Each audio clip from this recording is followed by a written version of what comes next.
Hello, so welcome to this little video all about illustrations in social stories. The aim of the illustrations in social stories is to highlight important information in the story, to make the story more appealing and to improve the audience's understanding of the story. What we want to avoid is anything that might be misleading or confusing. Okay, so I'm going to show you a couple of examples of stories that we've got in nursery, and hopefully that'll make sense to you. Firstly, I just want to say that the stories that we've got in nursery are ones that Laura and I have adapted from this excellent book, the new social story book by Carol Gray.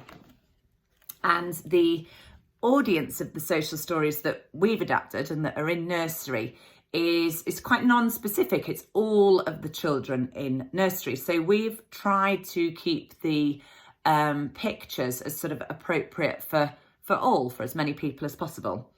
It may be that you have a child and you're sharing the stories with a child who makes very literal interpretations of words and statements. And so it might stand to reason that they might also do that with the pictures. So what I would suggest is talking that through in the pictures, and you'll get an idea when I give you an example. So for example, in the story My Toys, when you look at these pictures of the toys, it might be that the child doesn't have a bike that looks exactly like that. And so that doesn't feel like it applies to them. But again, if you talk that through, then maybe that would help. You could say, what colour is your bike? And do you have a teddy bear? And what does your teddy bear look like? So that might help the understanding there and working with the illustrations rather than having the illustrations working against you. Of course, some children will be able to see that these are representations of toys and they'll be perfectly happy with that. Again, similarly, in the Toys That Are Not Mine story, we've got different pictures of children playing with things at nursery. And again, this may chime with the experience of the child that you're reading the story with, but equally it might be that these aren't their favourite things to play with. So again, I would suggest talking through, what do you like to play with at nursery? What are the toys that you play with at nursery and who else plays with those, and so on and so forth. Okay. The next story that I want to show you as an example is the story that's called An Idea About Change. And the first section of this story talks about how some days I am at nursery and some days I'm at home. And so the illustration that I've gone for is this picture of nursery, because of course that applies to everybody. I've then avoided having an illustration of a house because of course that's not going to look like anybody's house. So that wouldn't apply to anybody. So I've just left that out because it might be a bit confusing. The other section, the next section rather, is about unexpected changes that are welcome and therefore are surprises. And it talks about a rainbow when it's raining. So the illustration that I've gone for is this picture of the rainbow in the sky. And what I've avoided is choosing a picture that has any other details, say, for example, buildings or a landscape, because, of course, again, that might be a little bit confusing in the picture because it might just not relate to anything that the child has seen before.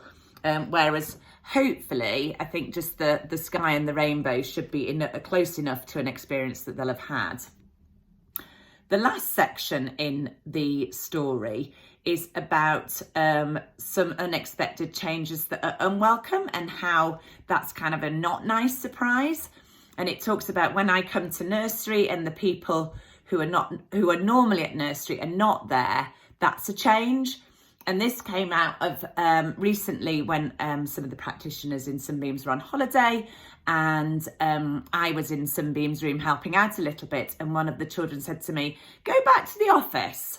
And so clearly this sort of idea that I was in the room was just not really fitting in with the expectation that they had of where people should be in nursery. However, when I was illustrating this section, I obviously didn't want to choose anyone specifically from nursery because that would be really rude. So decided not to do that. In actual fact, I've decided not to even use an illustration from our nursery at all. I kind of had a little search around on the internet and I found a picture that I hope is kind of close enough to our nursery that the children can relate to it.